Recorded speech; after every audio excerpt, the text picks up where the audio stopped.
मुसलमान की नज़र से मैं एक सोचता हूँ तो ऐसा सोचता हूँ 9/11 का इंसिडेंट हुआ था, बेशक एक टेररिज्म अटैक था, मगर टेररिज्म अटैक होने के बाद मतलब मैं उसी तरह से उस वक्त के पॉलिटिकल पार्टी या उस तरफ के लोगों ने मुसलमान इस्लामियत को बदनाम करने की कोशिश की। मगर इस्लाम को बदनाम करने की कोशिश की तो लोगों को पता चला कि इस्लाम क्या है, इस्लाम समझना चाहिए, तो लोगों ने इस्लाम को देखा, जाना और पढ़ा। 9/11 के बाद अमेरिका में मुसलमान का कन्वर्जन होने का रेट जो पहले परसेंटेज था उससे कहते परसेंटेज बढ़ गया। क्यों बढ़ गया? कि लोगों को मतलब में लगा कि इस्लाम में इतना बुराई है, लाओ उसको देखें, हम समझे। मगर जब पढ़ते, जब उनको पता चलता है कि इस्लाम तो इतना बेहतरीन मज़हब है, इस्लाम पीस का मज़हब है, जब उनको ये पता चलता है तो इस्लाम कबूल कर लेते हैं। तो अस्सलाम वालेकुम, मेरा नाम रिजवान कादरी है, मैं प्रोफेशन से आर्किटेक्ट हूँ और सोशली अहमदाबाद सुन्नी मुस्लिम वक्फ कमेटी का ट्रस्टी भी हूँ। और काफ़ी जैसे press society for promotion rational thinking है, रिपब्लिक स्कूल है, ऐसे काफ़ी स्कूल्स में ट्रस्टी भी हूँ और काफ़ी ऑर्गेनाइजेशन में जुड़ा हुआ। रिजवान भाई, मौजूदा हालात की हम बात करें तो अक्सर देखा जाता है कि फ़िल्मों में विलन जो है वो मुसलमानों को भी बताया जाता है। और ख़ासकर हम दुनिया की बात करें तो एक बात ये भी कही जाती है कि जितना रुपया संरक्षण के पीछे नहीं खर्च होता, इतना मुसलमानों को बदनाम करने के पीछे खर्च होता है। ये बात में कहाँ तक की सच्चाई है? यानी देखो, टेक्निकली आपने जो बोला वो एक जुमला ही है। मैं इस तरह से बोलूँगा कि जितना पैसा संरक्षण के पीछे खर्चा नहीं, तो उतना मुसलमानों के पीछे बदनाम करने में खर्चा होता है, डेफिनेटली। मगर संरक्षण के पीछे पैसा गवर्नमेंट खर्चती है और मुसलमानों को बदनाम करने के लिए पैसा गवर्नमेंट डायरेक्टली खर्चती नहीं है। मगर गवर्नमेंट में बैठे हुए कितने लोगों की नीयत ऐसी है कि ऐसी सब चीज़ों को बढ़ावा देते हैं, और कितने ऑर्गेनाइजेशन है कि जो ये सब चीज़ों में काम करते हुए डेफिनेटली ये कह सकते हैं कि आज के दिन में मुसलमानों को बदनाम करने में क्या पता क्या उनको ऐसा लगता है कि कोई बहुत बड़ी अचीवमेंट है या उससे कुछ उनको फ़ायदा होने वाला है। और अनफॉर्चुनेटली इंडिया के अंदर अभी ऐसा माहौल हो गया है कि बेसिकली पॉलिटिसाइज हर चीज़ ज़्यादा हो गई है। जैसा कि मुसलमानों के लिए कोई काम करता है तो उसको तुष्टीकरण का नाम किया जाता है, मुसलमानों के कोई लिए काम कराया जाता है तो सेक्युलरिज्म के नाम पे मतलब मैं गलत काम कर रहा है ऐसा मैसेज दिया जाता है। और सेम टाइम पे कितने लोग मज़हब के नाम पे लोगों को लड़ाते हैं, उसको मतलब में जैसा कि राष्ट्रवाद का नाम दिया जाता है। मगर मज़हब के नाम पे लड़ाना, नफ़रत करना वो बहुत बुरी बात है और उससे कभी भी कोई देश आगे आ ही नहीं सकता। अच्छा, खासकर एक बात करें कि हिंदुस्तान में अक्सर फिल्मों के ज़रिए ब्रेन वॉश किया जाता है, इस पर आप क्या कहेंगे?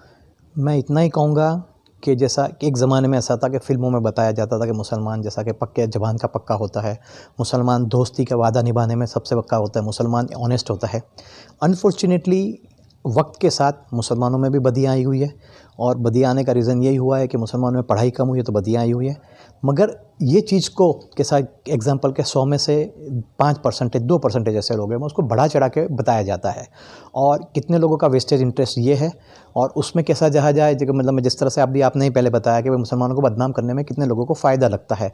और आज के ज़माने में कितनी पॉलिटिकल पार्टी को ऐसा हो गया है कि इंडिया में राज करना होगा तो मतलब में हिंदू जो जातिवाद में डिवाइड हुआ था, और अभी तक हिंदू की पॉलिटिक्स जाती रही है। आज के दिन में भी कभी भी पॉलिटिक्स में पॉलिटिकल पार्टी नुमाइंदा नक्की करती है तो जातिवाद पे नक्की करती है, मगर इलेक्शन को जीतने के लिए जब उनको वोट चाहिए है, जब वो जातिवाद भूल जाती है, और जब मतलब में मुसलमानों को अलग करके, मुसलमानों को बकरा बना के सब हिंदू को एक तरफ करना चाहते हैं। और इसी वजह से वो ऐसा मैसेज देने की कोशिश करते हैं कि भाई मुसलमान एक तरफ है, हिंदू एक तरफ है। ऐसा कभी है नहीं और कभी हुआ नहीं है।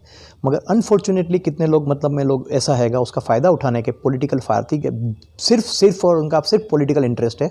मगर ये पॉलिटिकल इंटरेस्ट की वजह से देश दो बात में डिवाइड हो रहा है।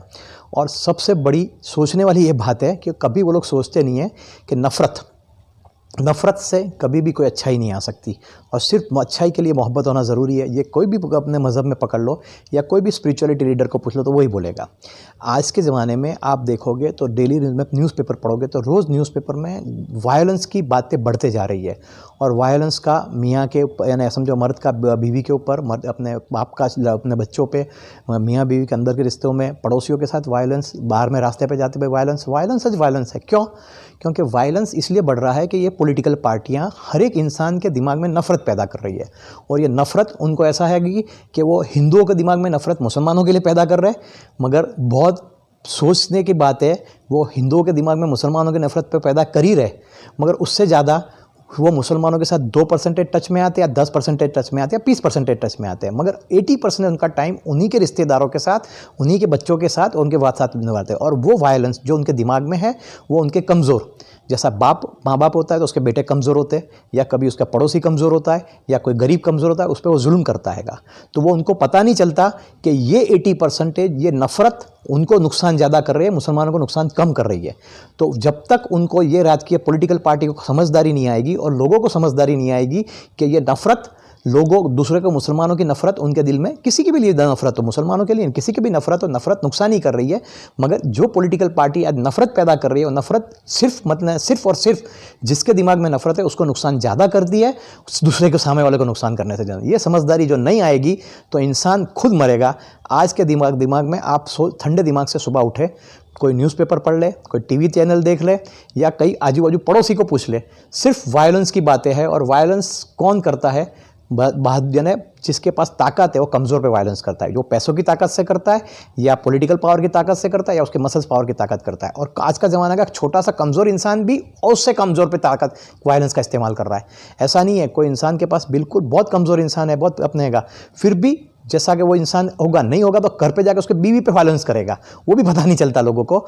अनफॉर्चुनेटली जब तक ये पॉलिटिकल पार्टियों को और समाज को ये समझदारी नहीं आएगी, वहाँ तक इंडिया की तबाही हो रही है, वो उनको पता नहीं चल रहा, वो खुश हो रहे हैं।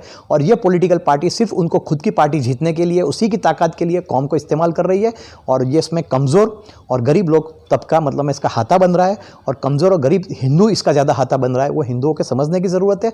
वो जब तक समझदारी नहीं आएगी, जब तक उनका नुकसान, जब समझदारी आएगी, मैं मानता हूँ बहुत देर हो गई, उनका नुकसान बहुत बड़ा हो चुका होगा। अच्छा रिजवान भाई, खासकर एक बात बताइए कि कुछ दिनों पहले केरला के ऊपर एक स्टोरी आई, फिल्म जो बनाई गई थी उसे खासकर प्रमोट किया गया था। इस फिल्म के बारे में आप क्या कहेंगे? अब इसको फिल्म को मैं 2-3 पहलू से देखूंगा। सबसे पहला, मैंने अभी वही बात की कि कितने लोगों को ऐसा हैगा कि पैसे कमाना है। पैसे कमाने में उनको हॉट टॉपिक क्या है, और ये पॉलिटिकल पार्टी के हाथे, वो पॉलिटिकल पार्टी को हाथे बनाते हैं। वो पॉलिटिकल पार्टी को भी अकल नहीं है। पॉलिटिकल पार्टी क्या सोचती है कि वो लोग हमारा हाथा बन रहे हैं, मगर वो पैसों कमाने के लिए, जैसे केरला स्टोरी वालों ने उसने 30 करोड़ का खर्चा किया और तकरीबन मोर देन 100 करोड़ से ज़्यादा कमा रहा है। तो वो, उसके दिमाग में कोई मज़हब नहीं है, उसके दिमाग में कुछ नहीं है, उसके दिमाग में सिर्फ पैसा है। मगर वो पैसा कमाने के लिए इसका इस्तेमाल कर रही है पॉलिटिकल पार्टी। और पॉलिटिकल पार्टी क्या कर रही है? पॉलिटिकल पार्टी को ये लगता है कि भाई मुसलमानों के अगेंस्ट का ही बहुत अच्छा प्रोपेगेंडा है, उसका फ़ायदा उठाया जाए, और अपने ये हैगा, उसकी वजह से ये गलत चीज़ जा रही है। अब उसको मैं थोड़ा डिटेल में विस्तार से थोड़ा बताऊँगा कि ये चीज़ क्या है। सबसे पहले तो आज के, मैं मानता हूँ कि जनरली पढ़ा लिखा सब तबका जान गया हुआ है कि सबसे पहले स्टोरी चालू की थी जब बताई थी कि केरला में ये दिन दुआने, और पूरे इंडिया में ये सब बार बार इंसिडेंट बनते हैं। पहले उन लोग ने ऐसा बोला था, ऐसे 32,000 स्टोरियाँ हैं।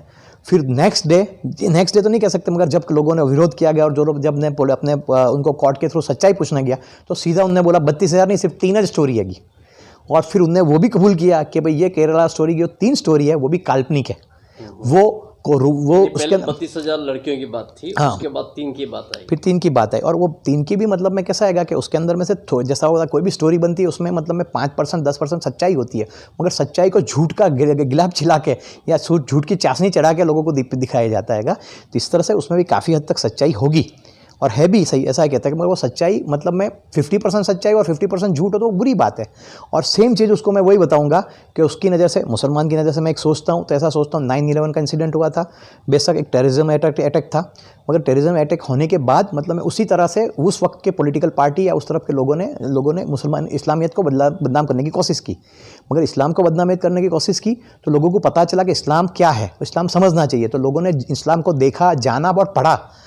9/11 के बाद अमेरिका में मुसलमान का कन्वर्जन होने का रेट जो पहले परसेंटेज था उससे कहते परसेंटेज बढ़ गया। क्यों बढ़ गया? कि लोगों को मतलब में लगा कि इस्लाम में इतना बुराई है, लाओ उसको देखें, हम समझे।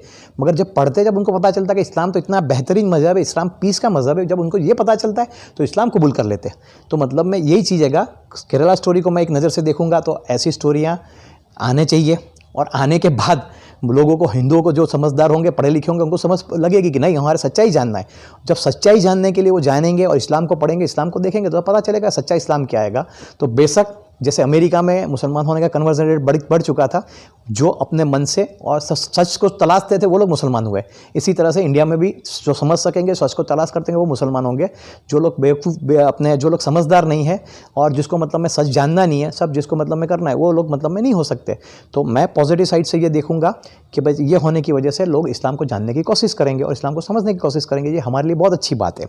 अब नेगेटिव साइड से मैं भी ये बात करूंगा। नेगेटिव साइड से ये बात करता हूँ कि इसमें नफरत पैदा होती है, जो अभी थोड़ी देर पहले ही मैंने बात की थी कि नफरत से नुकसान सामने वाले का कम होता है, जिसके दिल में नफरत हो इसका नुकसान ज़्यादा होता है। तो ये समझने की ज़रूरत है। ये नफरत बांट रहे और लोगों के दिमाग में नफरत पैदा कर रहे हैं, और ये जो लोग मुफ्त में स्क्रीनिंग कर रहे हैं और वो मतलब में दिखा रहे हैं, तो वो लोग मतलब में नफरत को ही बता रहे हैं और नफरत उनके घर में ला रहे हैं। जिसके घर में नफरत आएगी उसका नुकसान ज़्यादा होगा, और नफरत से खुद की फैमिली जलती है, खुद का इंसान जलता है, तो वो हिसाब पर मतलब में नुकसान उनका ज़्यादा होगा। तो ये चीज़ उनके समझने की ज़रूरत है कि जो मूवी बनाता है उसका पैसा कमाने का अपने टारगेट होता है। जो पॉलिटिकल पार्टी है जिसको नफरत फैला के उनका इलेक्शन जीतने का टारगेट होता है, और सिर्फ उनके नज़र में इलेक्शन ही है, उनकी नज़र में सिर्फ पावर में रहना है। और पावर में कैसे रहना, वो सिर्फ ये जानते हैं कि बाय हुक और क्रुक, जो इंग्लिश में कहते हैं, इसी तरह से मतलब में कुछ भी कर दे कैसे पावर में रहना है। और वो उनको पता नहीं है कि पावर में रहने से खुद के घर वाले यानी इंडियंस है, वो हमारे सब भाई बहन है, वो हमारे इंडियंस भाई बहन के दिन में नफरत पैदा होगी तो वो खुद जलेंगे, और वो खुद जलेंगे तो हमें डेफिनेटली दुख होगा, और वही आज वही हो रहा है। चलिए, बहुत बहुत शुक्रिया। अच्छा रिजल, मैं खासकर एक बात यहाँ पर